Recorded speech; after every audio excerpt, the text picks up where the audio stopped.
कि sir quasi contracts के 3 points, quasi contracts are not contracts in real sense, they are relationship resembling a contract, यही term मिलेगी आपको Indian contract act में। They are based upon the premise that one party should not be unduly benefited at the cost of another party, जिसको हम equitable principal भी बोलते हैं। ठीक है, चलिए ये तो हो गया। फिर मैंने आपको बताया था सर सेक्शन 68, 69, 70, 71 और 72, 5 तरीके के क्वासी कॉन्ट्रैक्ट्स होते हैं, जिनमें से अपन ने 4 कर लिए थे।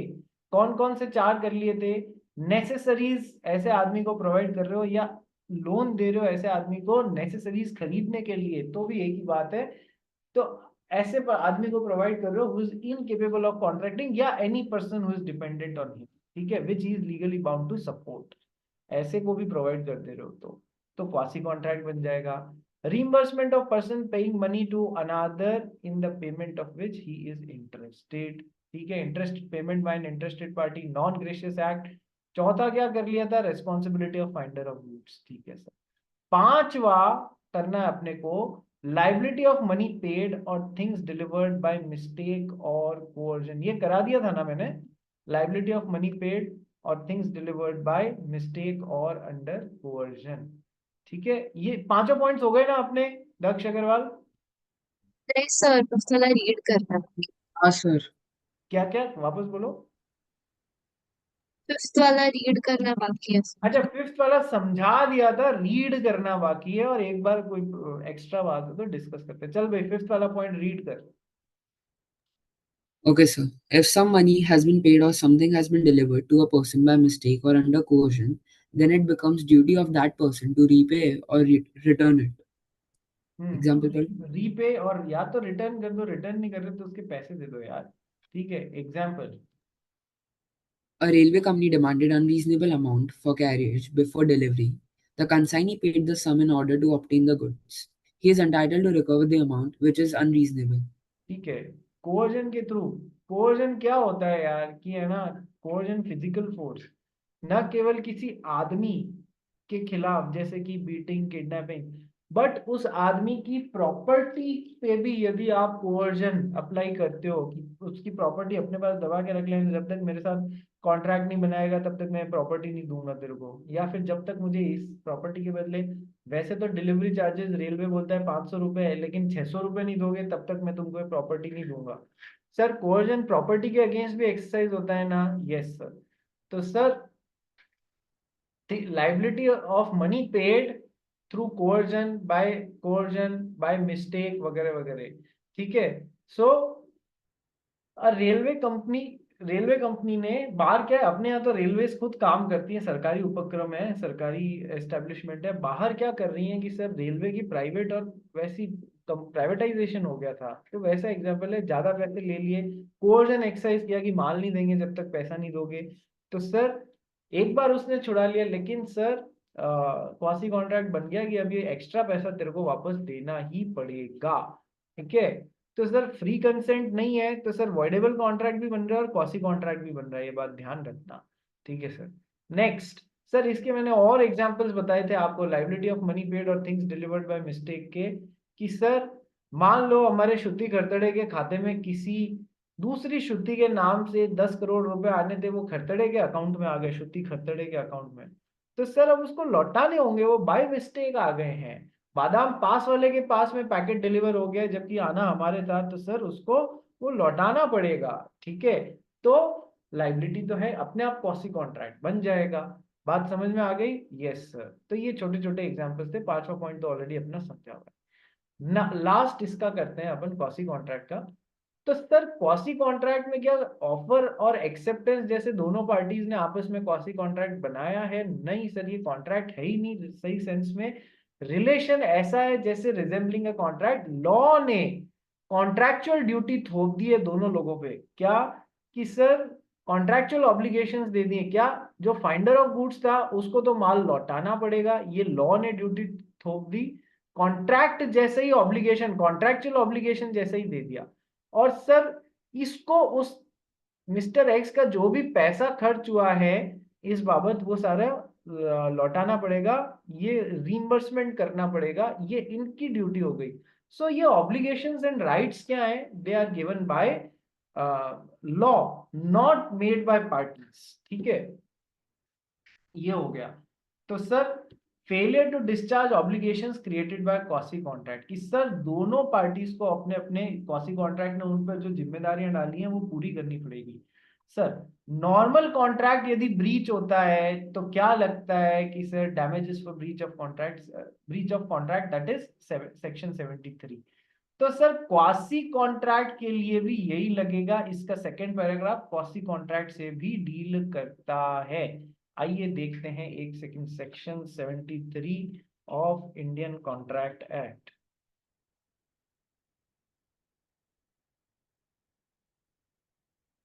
क्या बोलता है section 73? Section 73 of the Indian contract act states, sorry,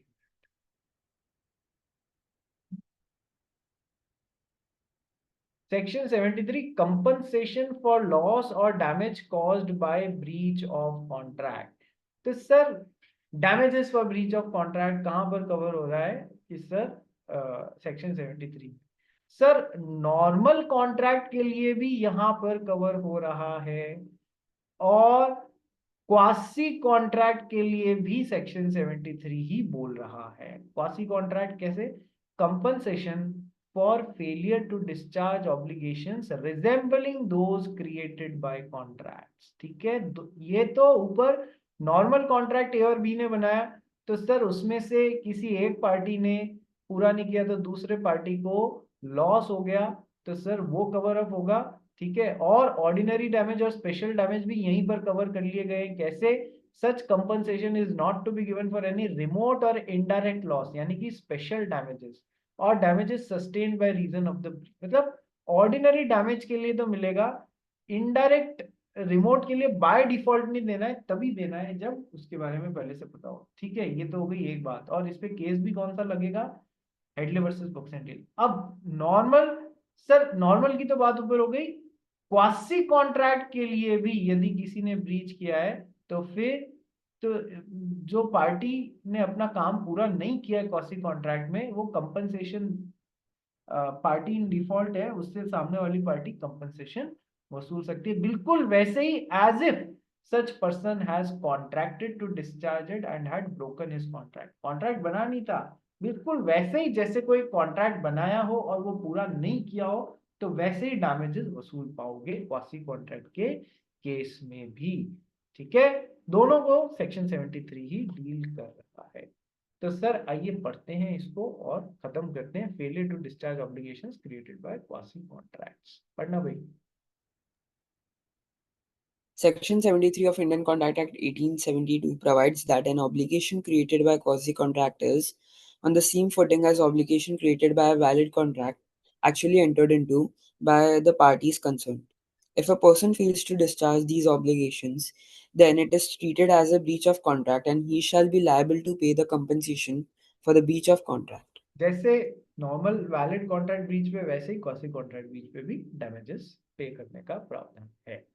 तो इसी के साथ में अपन ने खत्म कर लिया क्वासी कॉन्ट्रैक्ट्स। किसी को कोई डाउट? नहीं सर, कोई डाउट नहीं। जिन्होंने क्वासी कॉन्ट्रैक्ट की फाइल मुझे भेजी है वो नीचे ये जोड़ लेना कि क्वासी कॉन्ट्रैक्ट तोड़ते हैं तो बिल्कुल वैसे ही डैमेजेस या कंपनसेशन का प्रावधान है जैसे कि कोई नॉर्मल कॉन्ट्रैक्ट टूटा हो। फाइन, आइए अब अपन चालू करते हैं second part of the chapter, that is contingent contract. Contingent contract, तो sir contingent and quasi contracts, ये वाला पार्ट तो कर लिया सर। यस सर, तो आओ कंटिंजेंट कॉन्ट्रैक्ट करना चालू करते हैं। सर पहले एक चीज पढ़ाई थी, वेजरिंग एग्रीमेंट, पढ़ाई थी ना, वेजरिंग एग्रीमेंट।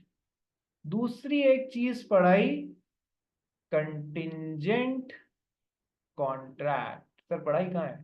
अरे बता दिया है ना, और क्या, समझा तो दिया ही है कंटिंजेंट कॉन्ट्रैक्ट क्या होते हैं। कि सर श्रुति खरतड़े को पढ़ाई में इंटरेस्ट कम हो गया, आजकल सट्टेबाजी में ज्यादा इंटरेस्ट आ रहा है, तो इसी की नाम राशि की सुइया कर्नावट के साथ में आजकल इसकी खूब पटने लगी है। तो दोनों कल बारिश हुई तो मैं तुझे 100 रुपए दूंगी, नहीं तो तू मुझे 100 रुपए दे देना। ओके सर, सट्टेबाजी में लग गई दोनों।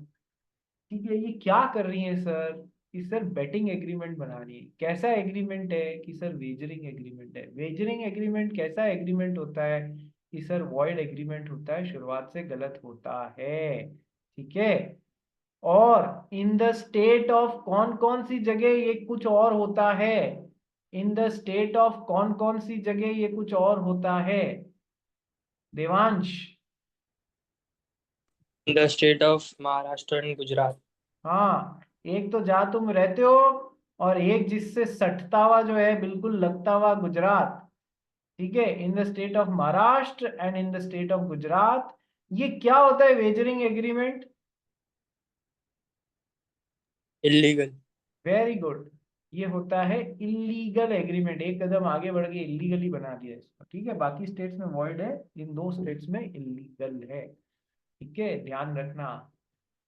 चलिए, तो सर सट्टेबाजी ना, अच्छा कई स्टेट्स में मैंने आपको बताया था ना कि सर लॉटरी वाला चलता भी है, पर सर वो होती सट्टेबाजी है, बस उसमें वहां की गवर्नमेंट पुलिस आपको पकड़ती नहीं है, बस बात इतनी सी है।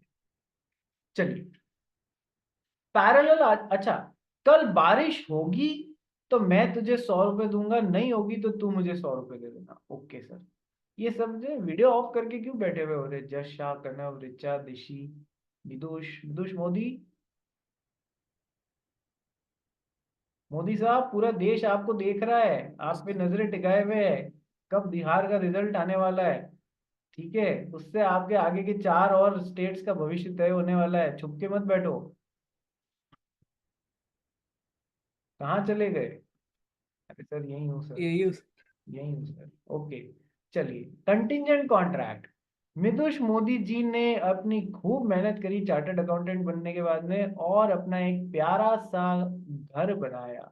ठीक है, हाउस बनाया, इतना प्यार से बनाया कि इसको लेके अब इनको चिंता हो गई यार, कल को कुछ घर में आग वाग लग गई तो मैं तो ओम स्वाहा हो जाएगा सब कुछ। तो उसका इलाज इनको लगा, इंश्योरेंस कंपनी से अपन अपने घर का हाउस फायर इंश्योरेंस ले लेते हैं, या थेफ्ट इंश्योरेंस ले लेते हैं, या जो जिस चीज की फिक्र इनको थी वो ले लेते हैं। तो सर इन्होंने एक कॉन्ट्रैक्ट बनाया, क्या कि मैं आपको प्रीमियम दूंगा 20,000 रुपए का हर साल, और आप यदि उस साल मेरे घर में आग से कोई नुकसान हो जाता है 10 लाख रुपए तक का, तो that insurance company will take care of it, make good the losses. Insurance company will make good the losses up to a tune of ₹10 lakh cost to the house of mister Vidush Modi due to fire. ठीक है, ये इन्होंने contract बनाया। ठीक है, ये कैसा contract है कि सर ये वैलिड कॉन्ट्रैक्ट है। हाँ बिल्कुल सही कॉन्ट्रैक्ट है, ये कोई इधर वेजरिंग एग्रीमेंट की तरह वॉइड एग्रीमेंट या इलीगल एग्रीमेंट नहीं है, ये बिल्कुल वॉइड कॉन्ट्रैक्ट है। सर क्यों? अच्छा, तो फिर वर्ड कंटिंजेंट का क्या मतलब है? कंटिंजेंट का मतलब होता है डिपेंडेंट। कंटिंजेंट का मतलब होता है डिपेंडेंट। ठीक है, तो सर इधर मेन कॉन्ट्रैक्ट तो है प्रीमियम देके इंश्योरेंस पॉलिसी खरीदना, खुद को कवर करवाना अगेंस्ट द रिस्क, पॉलिसी खरीदना। ठीक है, अब ये कॉन्ट्रैक्ट में किसी पार्टी को परफॉर्मेंस देनी होगी या नहीं होगी, ये किस बात पे कंटिंजेंट या डिपेंडेंट है? ये किस बात पे कंटिंजेंट या डिपेंडेंट है कि कौन सी पार्टी को क्या करना होगा? सर ये एक कॉन्ट्रैक्ट तो मेन तो ये है, इसके कॉन्ट्रैक्ट के पैरेलल एक इवेंट है आग का लगना या नहीं लगना, फायर का लगना या फायर का नहीं लगना। उस बात पे डिपेंड करेगा कि इधर से किसी पार्टी को कुछ करना है, 10 लाख रुपए का नुकसान भरपाई करना है या नहीं करना है, करना है या नहीं करना है। ये इस बात पे डिपेंड करेगा कि इस कॉन्ट्रैक्ट के पैरेलल इवेंट जिस पे ये डिपेंड कर रहा है, कंटिंजेंट है या डिपेंडेंट है ये कॉन्ट्रैक्ट, वो होता है या नहीं होता है, आग लगती है या नहीं लगती। तो ये वैलिड कॉन्ट्रैक्ट होता है। Contingent contract means dependent. Dependent किस पे? एक पैरेलल इवेंट पे, आग का लगना या नहीं लगना, उस पे डिपेंड करेगा कि कॉन्ट्रैक्ट में किसी पार्टी को परफॉर्मेंस देनी है या नहीं देनी है। सो मैं इसको कैसे डिफाइन करूं कि sir contingent contracts are valid contracts, इस तरीके से कि sir contingent contracts are contracts dependent upon happening और non happening of a future uncertain event। कि sir contingent contracts are dependent upon कि किसी पार्टी को परफॉर्मेंस देनी है या नहीं देनी है, ये इस बात पे डिपेंड करेगा हैपनिंग और non happening of a collateral parallel future uncertain event. Sir uncertain होना चाहिए, आग का लगना या नहीं लगना अनसर्टेन इवेंट होना चाहिए। यदि किसी इवेंट जिस पे ये कॉन्ट्रैक्ट बेस्ड है वो अनसर्टेन नहीं है, सर्टेन है कि ऐसा होगा ही होगा, ये सर्टेन है, तो क्या वो कंटिंजेंट कॉन्ट्रैक्ट होगा? नहीं सर। हमारी डेफिनेशन क्या बोलती है कि सर अनसर्टेनिटी का एलिमेंट होना चाहिए। इधर वेजरिंग एग्रीमेंट में भी फ्यूचर अनसर्टेन इवेंट है, ठीक है, बारिश का होना या नहीं होना, और इधर कंटिंजेंट कॉन्ट्रैक्ट में भी अनसर्टेन इवेंट है, उस पर डिपेंड करेगा कोई पार्टी को परफॉर्म करना है या नहीं करना है।